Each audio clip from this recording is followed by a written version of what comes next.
Just days before the 40-round MLB draft, some lesser-known prospects get one last chance to make an impression at Bowman Scout Day.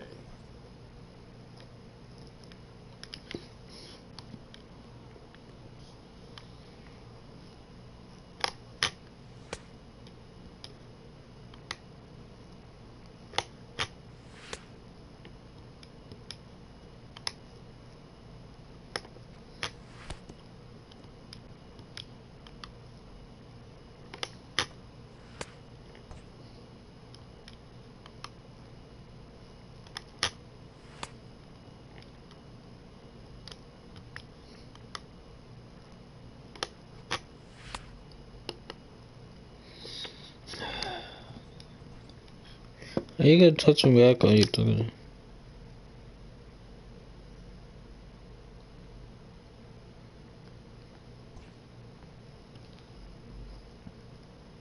Everyone has a personality, even a ball player. That personality influences how they respond to their teammates and their coaches.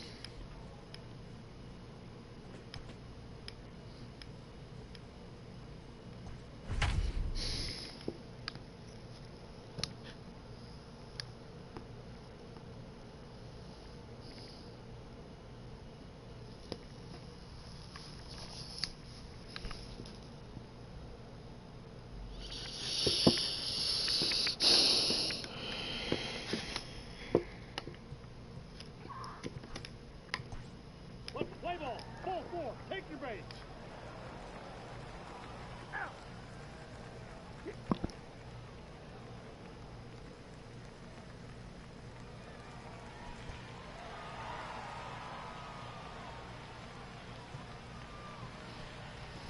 Here now our final line score. First for the victorious West squad, a rush on 17 hits.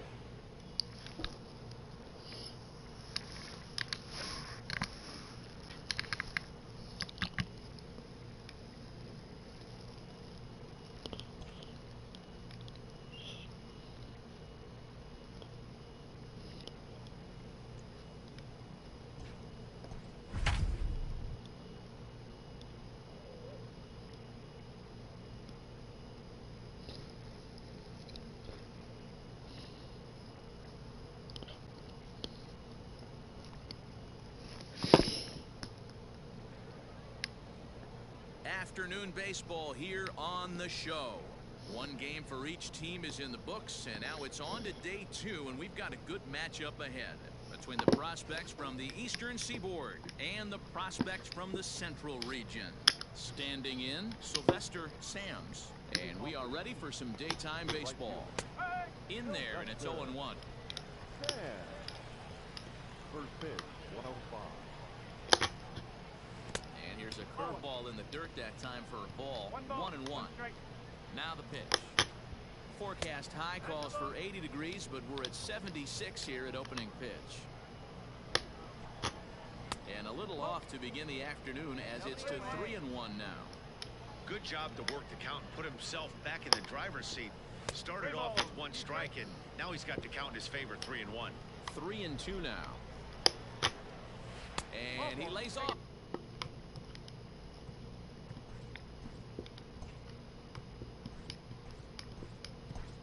Ball 4. Out. 3. Out. He's out. Ball 4. Take your base. Out. 3. Out. Out. You're out. He's out. That's ball 4. He's safe. Out. Out. You're out. Ball 4. Take your base.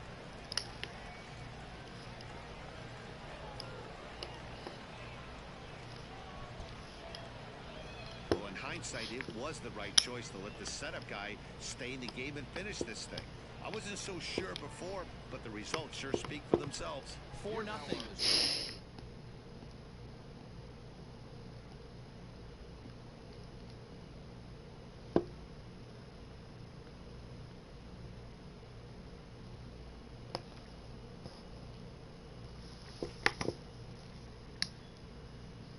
With nothing left to do but await his fate, this young hopeful receives a check-in from his former high school coach, who's been acting as his advisor through the process. Welcome back to the... With the 26th pick, the Atlanta Braves select Andy King, a starting pitcher from the Central Region.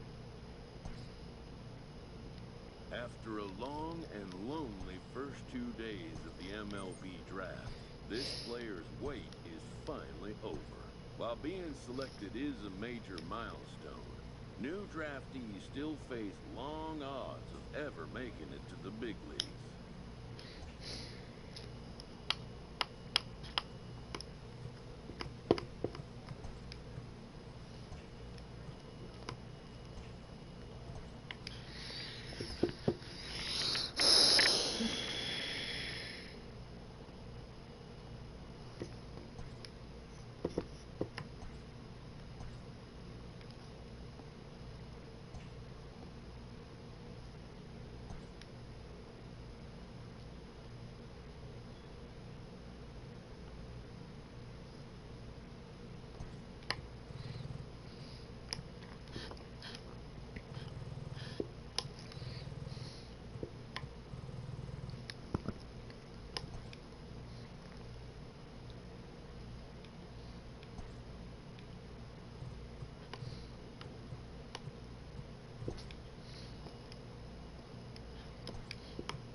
Office Hours episode where I answer your baseball questions here in my office. And this question comes from Sugarfoot. And he asks, hey, Coach Madden, I throw a sinker, a four-seam, a fastball, two-seam fastball. I'm working on the EFIS. Please, will you do a video on slower pitches? Absolutely. I would love to do a video on slower pitches. So first of all, let's talk about why slower pitches are important. They're important because our job as a pitcher is to disrupt the batter's timing and balance. So how do we mess up a hitter's timing? We throw fastball, right, fast pitches, and then we throw slow balls, change-ups, off-speed, curveballs, sliders, whatever.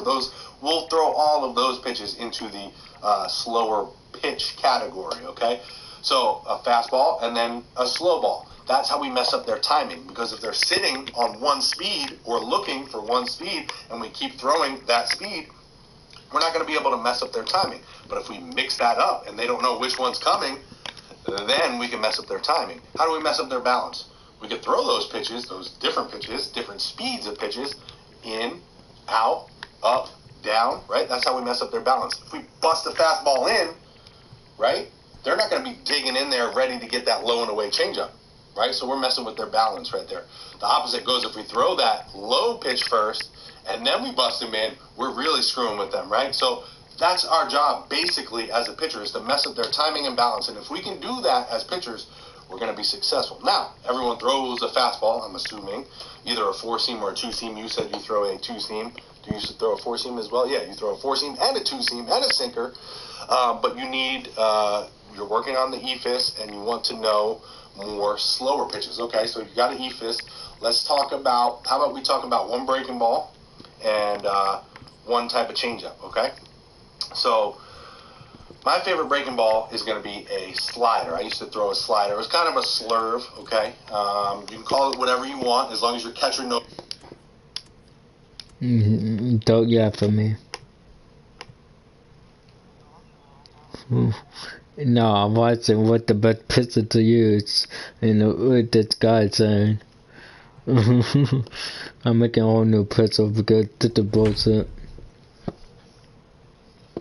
Most of the thought of making a whole new one if you're gonna get back shut down. I don't know, should I play every single game or should I just simulate? Just days before the 40-round MLB. Oh, you watching or no?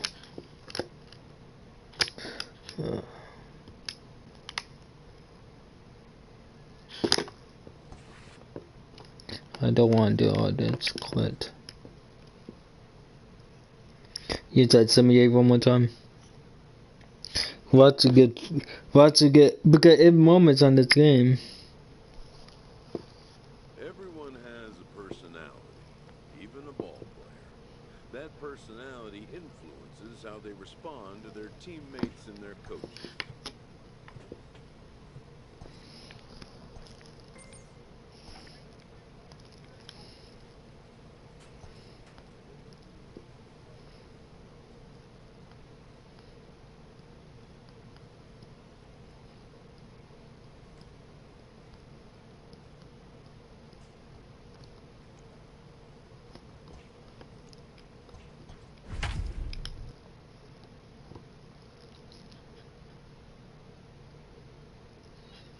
Yeah, and 20 points a nugget. And you did give me some. Keith McLaughlin, a Massachusetts-born right-hander. Digging in now. John I don't want to do Kelly. this. He'll lead things off here in the bottom half of the first. The pitch. The designated hitter. Into center field, line drive Oh, yeah, base but- hit. So the leadoff hitter reaches with good speed. The two-hole hitter can handle the bat. We'll see if they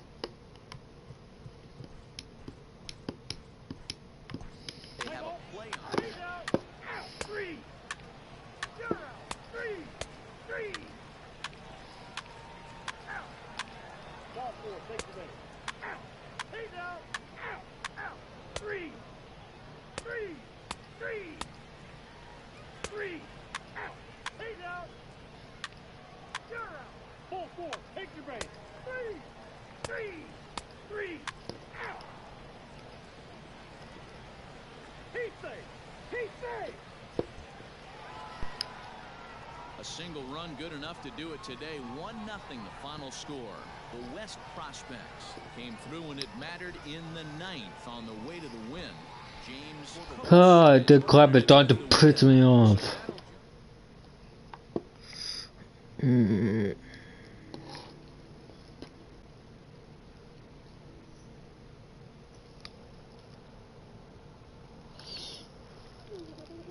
The guy just messaged me back. The guy that had said, do you want to play Catch My Fun? He said, so I'm gonna think about it.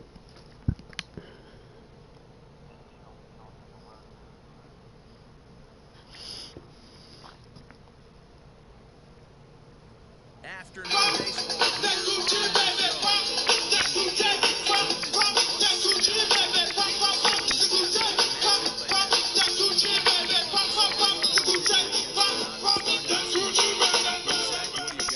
Hey, thanks, Matty V. This guy here is a basic three-pitch mix guy. Fastball, curveball, change, primarily fastball changeup guy. He'll use the curveball to affect it. One of the things he needs to do, locate his fastball, give himself a chance to use that quick changeup. And You know what? This is the minors. I mean, this is the beginning club. Let me hit him with the baseball real quick. Dang, I could have even hit him with the. Let me hit him with the baseball. Just because. Bow. Yes. Give me a 2-2. Bow. Yeah, I'm just hitting people with like I know. I'm not saying ship them back to Africa, although that wouldn't be a bad idea.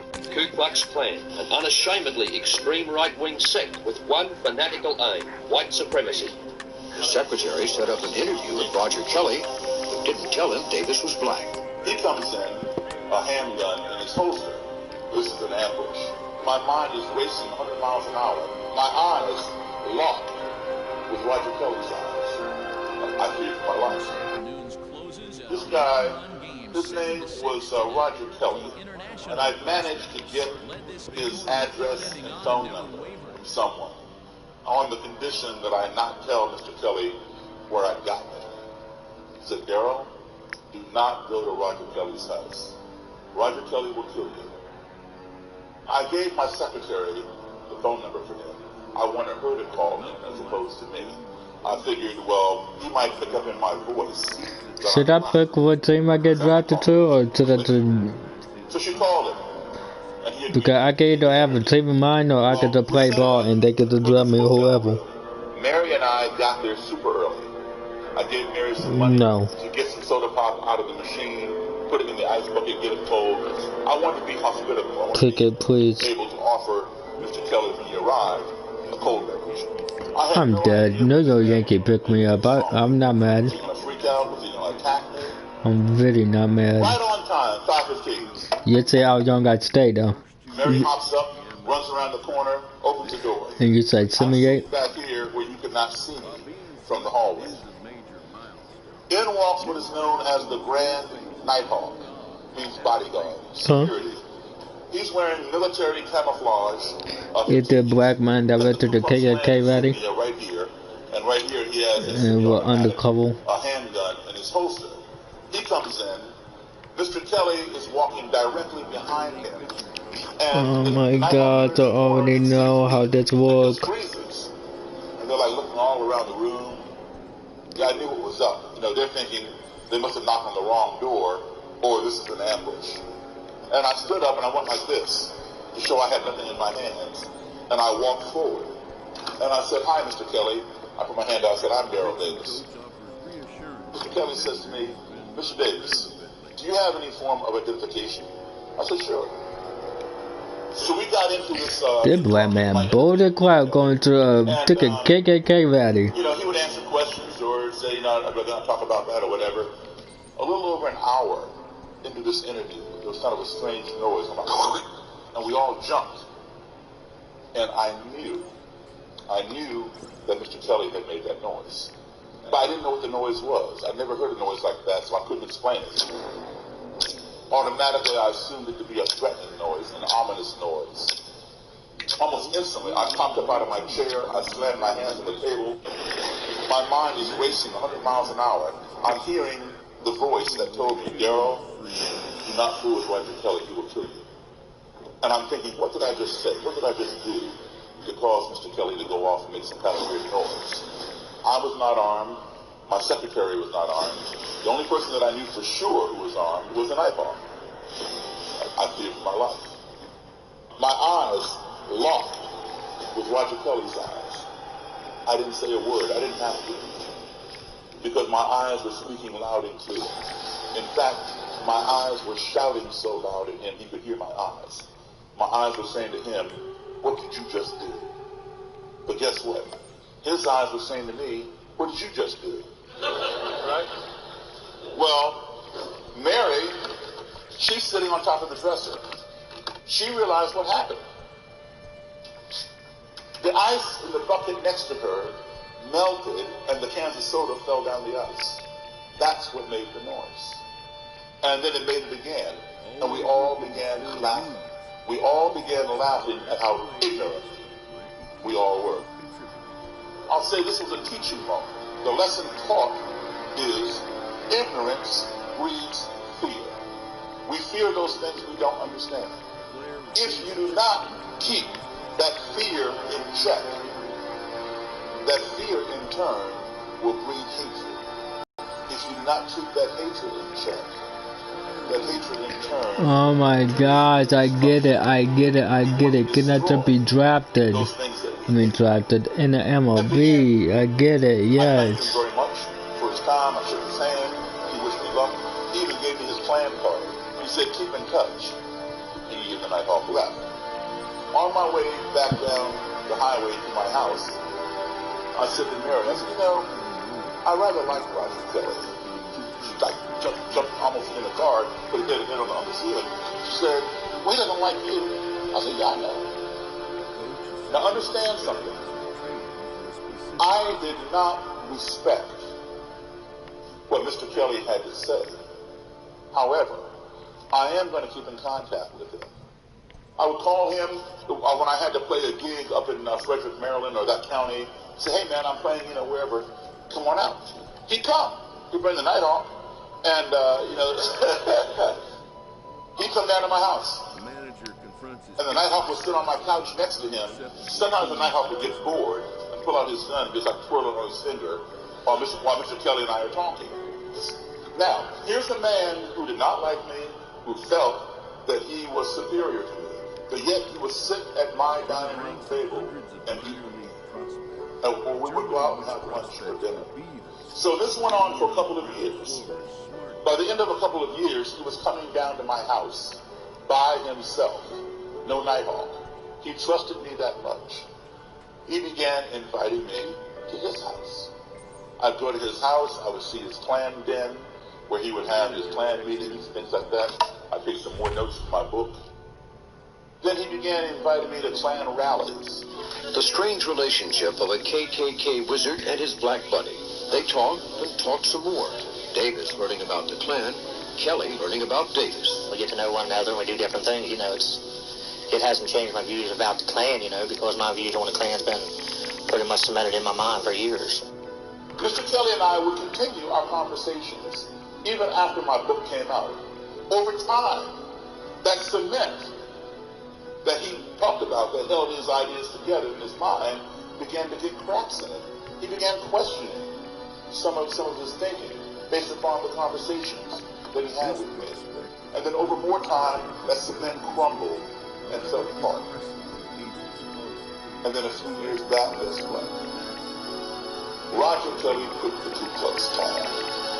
I got more respect for that black man than I do you white men. Sometimes we don't agree with everything, but at least he respects me to sit down and listen to me. And I respect him to sit down and listen to him. Do you think that you had something to do with Roger Kelly leaving the Klan? Oh, I know I did. It was an exchange of information that made him rethink his ideology. And when Roger Kelly quit the Klan, he gave me his Robin Hood. He and I became the best of friends.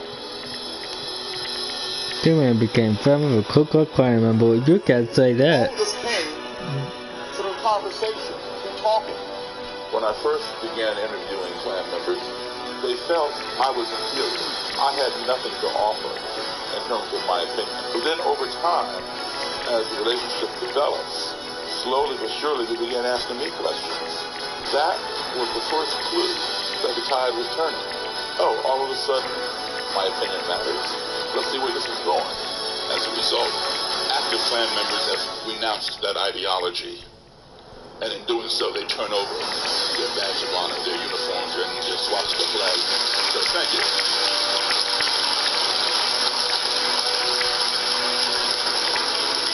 All right. my friends.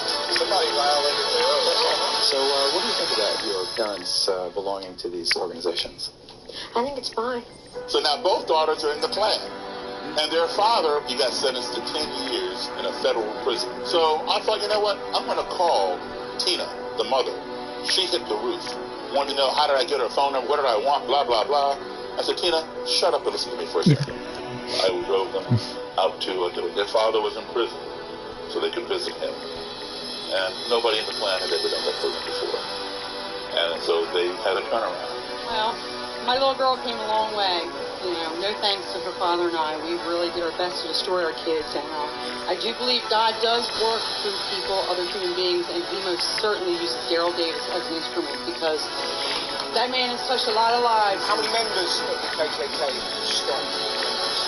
Directly, between 40 and 60 people. Indirectly, over 200.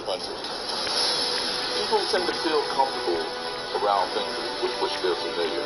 And sometimes they may become xenophobic or develop a fear of things that are different. That fear can be overcome.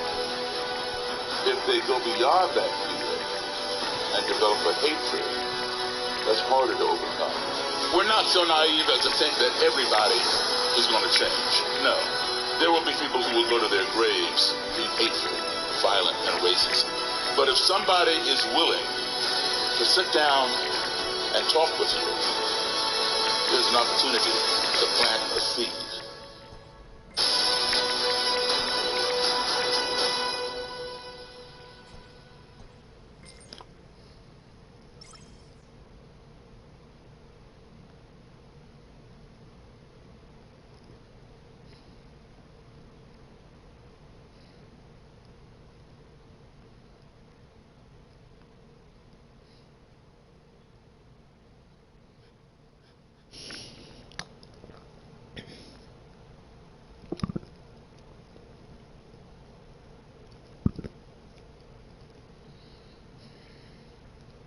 How the you didn't know? Why is this all new to you? People, don't call me to tell you what to read. Don't call me to tell you how to spend your Blackout Tuesday. Did you know that there's some shit going on tomorrow where black executives at the record companies have asked that white-owned companies take tomorrow to educate themselves and be a part of protest? And so I had somebody call me asking me to tell them what to read. I don't got the time. I'm on my trampoline. This is my time. Now it's time for you to take your time to figure out how to do all the shit that you should have been doing. You know what I had to do? I've had to research my own history and my own background because I live in America where they tried everything in their power to keep my people from knowing where we're from so that we don't know what to stand on and what to fight for. So now it's time for you to put your energy into doing that. You know how much I know about the Holocaust? I know a whole lot about the Holocaust, and I'm proud to know all that about the Holocaust. But guess what? I want people to know about our Holocaust and how we are still in the midst of one. And no, I'm not going to provide you with a reading list. No, I'm not going to sit down and have a salon style discussion about black intellectualism and how, black oppression has taken place and discrimination and oppression. No, because I don't know how to. You didn't know about it until now. So really, I hope that you all take tomorrow to sit and get centered on how the you didn't know. Why is this all new to you? Feeling discriminated against, the blue-eyed audience members were visibly upset. A minor leaguer hears from his agent. Take a video. Today's audience was separated into two groups, not on the color of their skin were they separated when they arrived. They were separated based on the color of their eyes, but they had no idea that they were separated. What we did was treat each group differently, discriminating against the people who had blue eyes, catering to those people with brown eyes. Come on. Cover your eyes. Blue, over there. Put it on. No. Over there. Blue, over there. The blue-eyed people were pulled out of line, told to put on a green collar and wait outside. When the brown-eyed people arrived, they were told to step to the front of the line. Our staff was instructed to be extra polite to brown-eyed people and to discriminate against blue-eyed people, like this one. I understand that, but actually my license got stolen. And when I went to a place... That's not our problem. We always have to have our... Audience members with brown eyes were allowed to enjoy coffee and donuts. Those with blue eyes were left standing in a crowded room without refreshments for over 2 hours. The blue-eyed group became upset when they saw the brown-eyed people were being seated first. So I just want to warn all of you who are watching, you know more than they know in the audience. Diversity expert Jane Elliott helped set up the experiment. She played along, telling our segregated audience that brown-eyed people were smarter than blue-eyed people. I've been a teacher for 25 years in the public, private, and parochial schools in this country, and I have seen what brown-eyed people have done as compared to what blue-eyed people do. And it's perfectly obvious. And if I didn't believe it before this morning, you should have been here this morning when we brought these people in here. Feeling discriminated against, the blue-eyed audience members were visibly upset. She was rude to us, all of us. Yelled at us, called us names, pushed us aside. She was rude. This lady came out in the line with all of us people that had light-colored eyes and said, you put this green collar on now and keep it on, and if you don't, hit the road. I want to say, why doesn't Jane have a green collar on? She's got blue eyes. Because I've learned to act brown-eyed. I have a brown-eyed husband and 3 brown-eyed children. Why did you? And the message in this room is, act brown-eyed and you too can take off your collar. Act intelligently and you too won't lose your collar. None of you have acted intelligently yet. It wasn't long before the brown-eyed people bought into the idea that they were superior. You people, look, it is...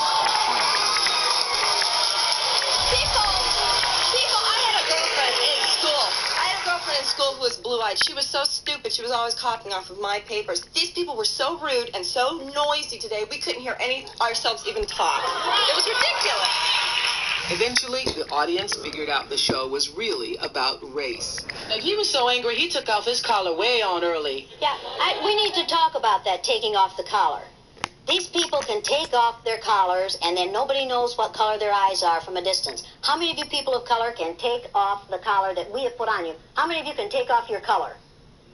But if a black male refused to follow your orders, or your husband's orders, or your father's orders, on the street, you would not see that as being highly principled. You would see him as being an uppity. Well, we can see where this is going. She's saying that everybody has racism in them. It's not really about the eye. She's trying to teach about racism. But she can't get away from the fact that God created the races, and you are going to be different. You can't help it to be like that. One race, the human race, and human beings created racism. Oh, I love that. Late is given a coach up.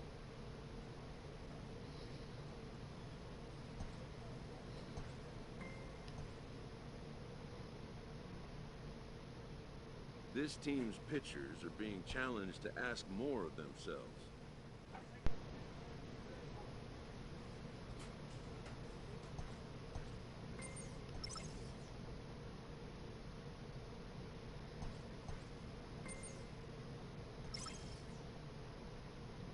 An agent checks in with a client currently in the minors.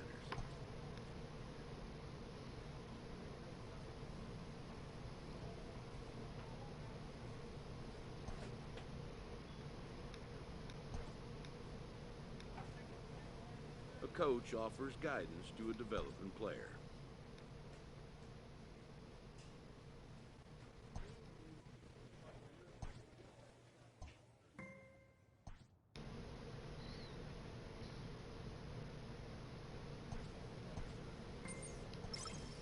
The pitching staff is pressed to step up their game.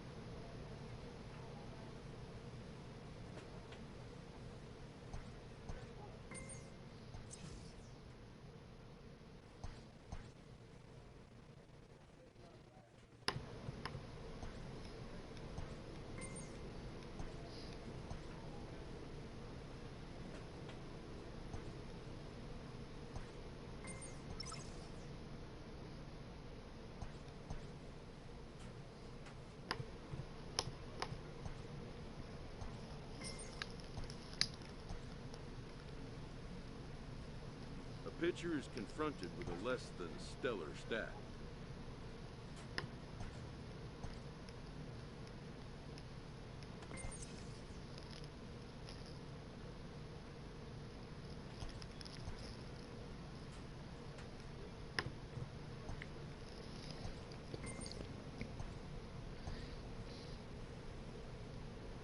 the manager checks in with his ball club.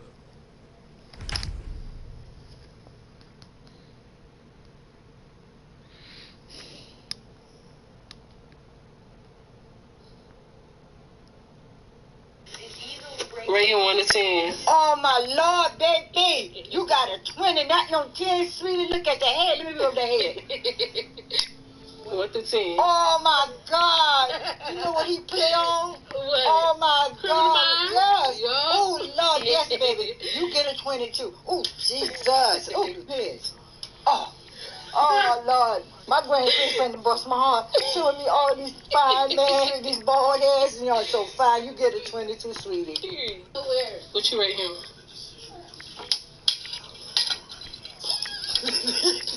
Can you see me, baby? But I was in the AAA. That was quick. I went to AAA. Then guess what? Played 2 games, traded. That's okay. I'm still giving you 20, baby. I'll bring you back from the dead. I'm still in the AAA, but not in the MLB. Wonderful. Oh Lord, yes. What you rate him? 22, baby. Oh Lord, Jesus. And pretty white teeth. Look at that bald head. Oh my Jesus. Oh. Grandma, what you rate him? I hope I don't have a heart attack. Oh Lord, Grandma, what you rate him? With all these fine men with these fine heads and looking so good. What you rate him? Boy, these are fine white men, you know. This white man is sure enough fine. I'm gonna give him 15. Hey, what about him? This the other boy brother. Yes, you getting it too, baby. You getting it 20. Period. I don't know if he fine. That's all I want to know. If he fine, you fine. That's all I want to know. If you fine, I don't care if I don't know your name, baby. You get a 22. What you rate him, Ron? I'll get him 22. You get him 22? Yeah. Oh, 22 or 20? 20 now. All right, what you get, Leo? Leo is fine too now. Oh Lord, you smiling at me, baby? Why are you smiling at me? Grandma, what you get? What you rate my husband? I'll give you a 10 too, sweetie. Oh Lord, oh, no, you getting a 10. I guess I'm John back to sleep. So I guess I do gotta stay up tonight. You so sexy. Oh my God. And phone that's in my room. You look like somebody I know. Because he used to my Tarzan. At the barbershop? Yeah, but he got a ponytail. I'd give him a 10 too. Okay. Lord, who's that? So good. I wish I could give him more than a 10 because he's worth more than a 10. Look at his chest. Oh, Lord. He too. This one a 10 too. Period. Come on, that's his round. I don't care. He's fine. He look great. Come on up here, chest. Oh, yes. You get a 10 too, baby. What you rate him? I just tell you a 10. What you rate him? I know who that is, you know. You know he getting a 20, right? And that's his period. Okay. Oh, now you know he getting it too. You know that. Yes. Why? Why? He's so fine. He got a bald head, baby. He looks so good. You get a 20. The bald head. I'm telling you. What you rate him? I give him 15. Okay. What you rate him? Oh, you don't get a 20. Look at him. Oh, Lord.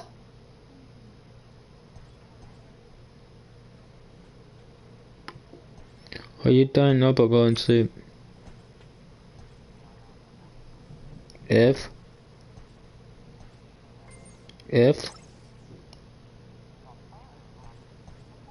that don't help me out. In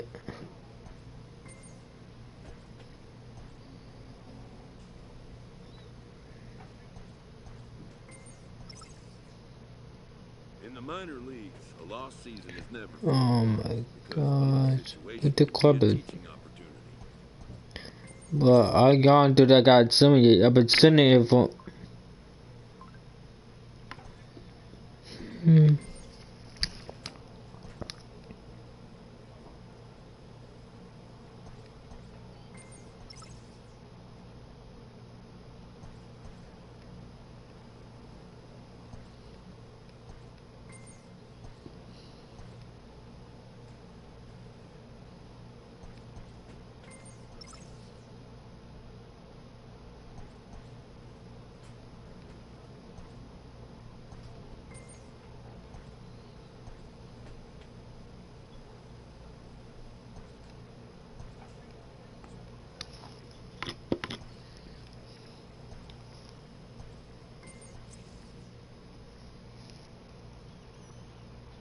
That I'm not gonna make it to the MLB.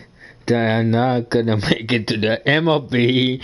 That I'm not gonna to the MLB. I'm feeling. Come in. What you eating? Why you throw up? I can't fool. Oh, stuff. I just woke up. You woke up? Let me take one. Are those the very salty ones?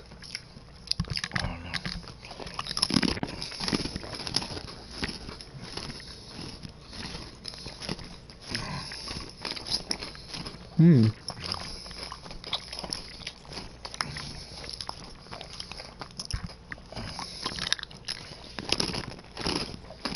Hmm.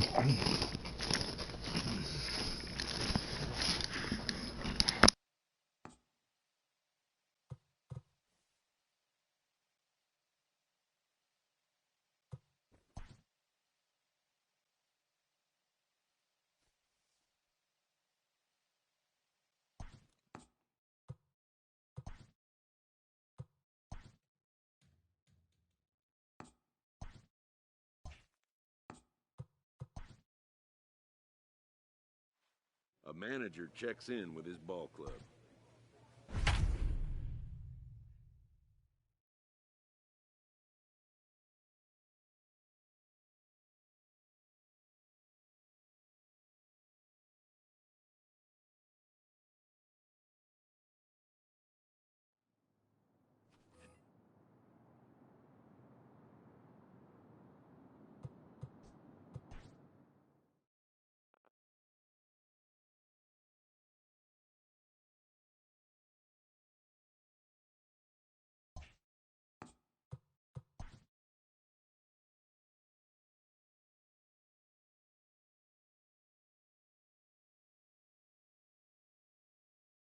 A pitcher who's been inefficient from the stretch of late is given a coach-up.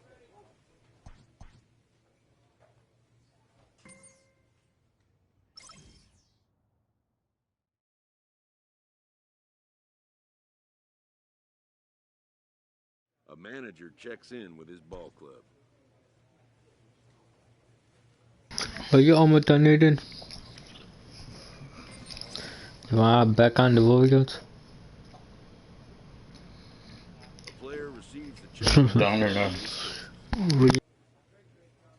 An agent checks in with a client currently in the minors.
You get star though?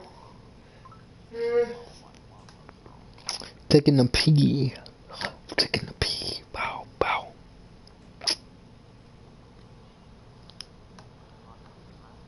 I'm using it now. Touch it like that, it's hot, don't it? It's pretty hot in now. You call me senor.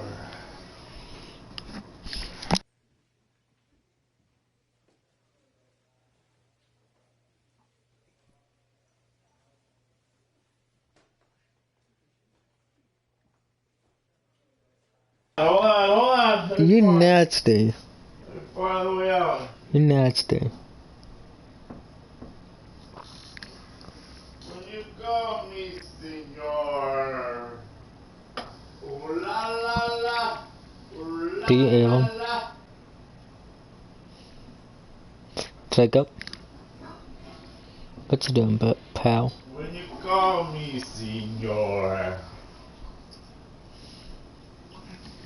He said, can you stop singing? Ooh la la la la. He said, can you stop singing? Come on, senor. Your website got pretzels. I sure should. Ooh.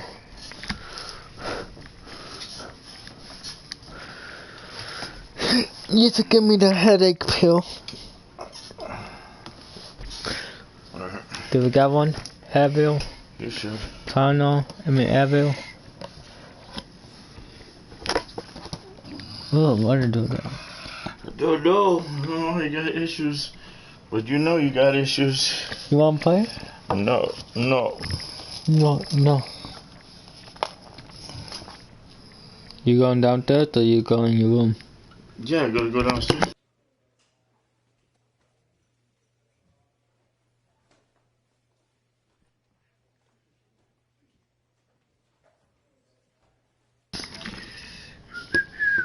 They're not salty the way I like them though. That should be more salty. Okay, it should be more salty. Put some more salt on them. Alright, let me do that. I'm joking. That gonna taste nasty probably.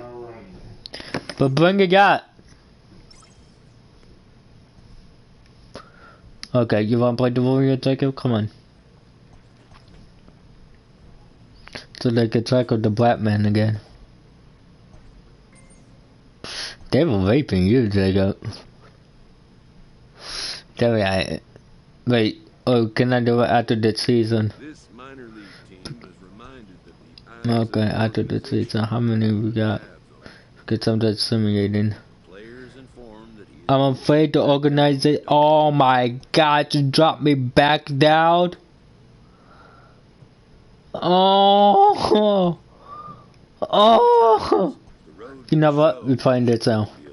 You know what? We're playing this out. You ready? agent checks in with a client currently in the minors. What do you mean? We're playing this out. I think I dropped back. You know what? I can't. Oh yes. Come on and play. Oh yes. Come on and play.